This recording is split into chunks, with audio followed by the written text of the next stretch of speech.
A Christian is usually full-time because it's a lifestyle. It's a life itself. A life that you have chosen to live. 24 hours a day, you are a Christian. So a person called into ministry is in full-time ministry. What is ministry? Ministry involves praying. When you are not praying, you are doing counseling. When you are not doing counseling, you are studying so that you can develop yourself and develop the people around you. So all that is part of the ministry, and that is full-time. So a full-time minister doesn't mean that you can be in your office and be praying. That's ministry, building yourself so that you can build other people up. You can be in the office and receive phone calls asking you for prayers. You are doing the work. Do ministry very well is a full-time minister. So the fact that I have other abilities that I am utilizing doesn't mean that I am not a full-time minister, because the reason why a minister that works have found a better reason to do that work. He is doing that work so that he can be enabled to do ministry in a better way. For instance, I don't go to work so that I can have food to eat. I go to work so that I can have money to do the ministry. What that means is, as I am doing that work and I'm getting paid for that work, my time spent in that work is also being spent in the ministry.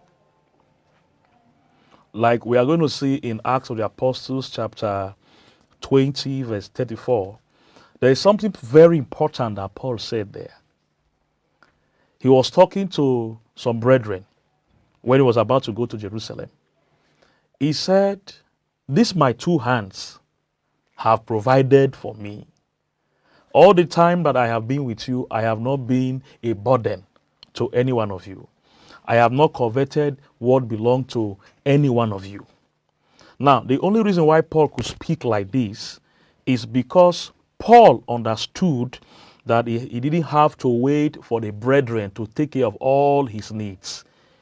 If you look at the scripture very well, Paul always taught people about working so that you will have for yourself and have in excess to give to other people. Yeah. So he could talk like this. I was not a burden. 9 verse 13, Paul said it was his right that those that walk on the altar should be taken care of by the altar, right? But in Acts 20 verse 34, he said, even though I know my rights, these are supposed to be my rights, but I am not a burden to you. Why is Paul not a burden to them? Paul was not a burden to them because Paul did not discard his profession. He learned a hard work. In Acts 18 verse 3, the Bible said he went somewhere and he stayed with tent makers because that was his trade. So he did not abandon tent making. In fact, he got another understanding of tent making. This time around, tent making became a source of income, number one, so that he will not be a burden to the people that he was preaching to. Like the place where I am now in the village, there is a way I'll be there for 10 years.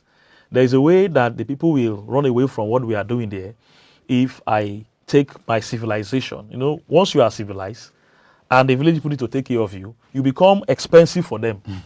You understand? You become expensive for them. Now, the reason why I can stay there for 10 years like this is because I am not a financial burden to them.